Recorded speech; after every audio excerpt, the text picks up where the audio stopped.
मुलजिम मुजरिम चाहे जितना बड़ा भी ताकतवर हो, जज हो, कोई भी हो, उसको कानून के शिकंजे में लाना, उसको सजा देना इस वक्त। अच्छा मैडम, मुझे कहती है आप मेरी टांगों पे भी देखें, उस पर भी डंडे मारे हुए हैं और दांत उसके टूटे हुए हैं। कहती मेरी दांत टूटे। मैंने कहा कैसे? कहने लगी कि वो उसके ऊपर डंडों से मुझे मारते थे।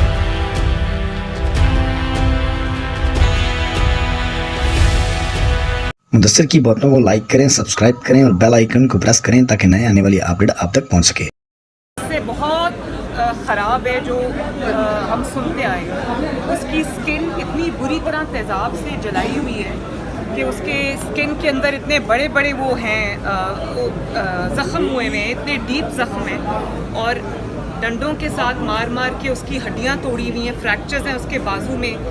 तो उसके टांगें जो थी वो मुझे कहती है आप मेरी टांगों पे भी देखें, उस पर भी डंडे मारे हुए हैं और दांत उसके टूटे हुए हैं। कहती मेरी दांत टूटे। मैंने कहा कैसे? कहने लगी कि वो उसके ऊपर डंडों से मुझे मारते थे, दीवार के साथ सर मारते थे तो वो सर पे चोटें आई हुई हैं, पूरा सर बैंडेज था। और फिर मैंने कहा आपने कभी किसी को बताया नहीं है? आप 6 महीने उनके पास काम करती रही। कहती वो कहते थे कि बताओगी तो आपको तीसरी मंजिल से धक्का दे देंगे। मैम उस फैमिली के लिए आपकी तरफ से कोई ऐलान? मैं अभी जो मैंने करना है वो मैंने करना है, उसका ऐलान मैं मीडिया में अच्छा नहीं करना चाहती। वो अल्लाह ताला की मेरे दरबारी हर घर में एक रिजवाना काम कर रही है और आपने हमेशा इंसानियत के लिए आवाज उठाई है। क्या इस पे कोई लेजिस्लेशन होनी चाहिए ताकि पाबंदियों के एक सर्टन एज तक कोई बच्चा किसी के घर में काम न करे?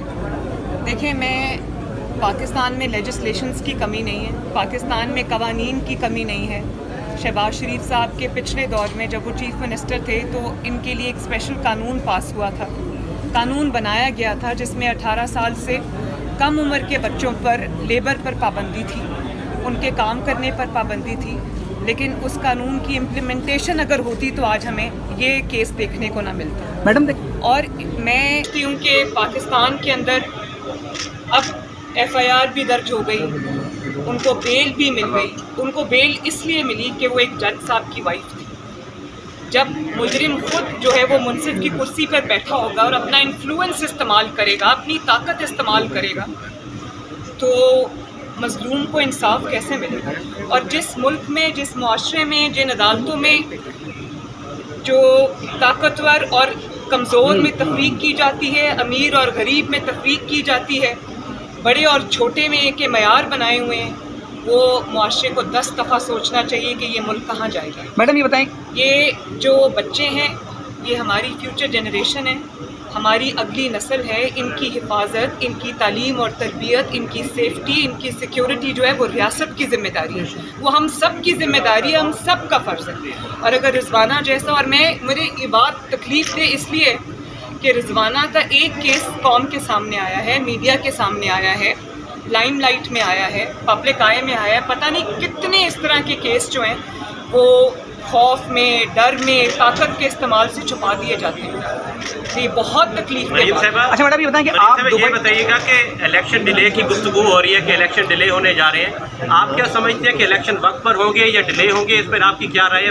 प्राइम मिनिस्टर कह चुके हैं कि जब तक मरदमशुमारी नहीं होगी नहीं उस वक्त तक इलेक्शन होना नामुमकिन है। देखिए, मैं इस वक्त अस्पताल की सीढ़ियों पे खड़ी हूँ।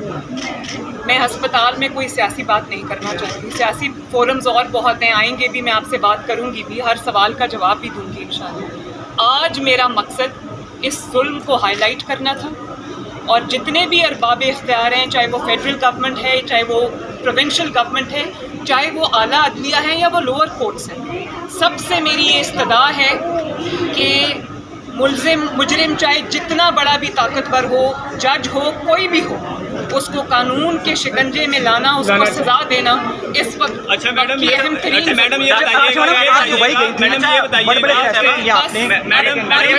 सियासी बात है।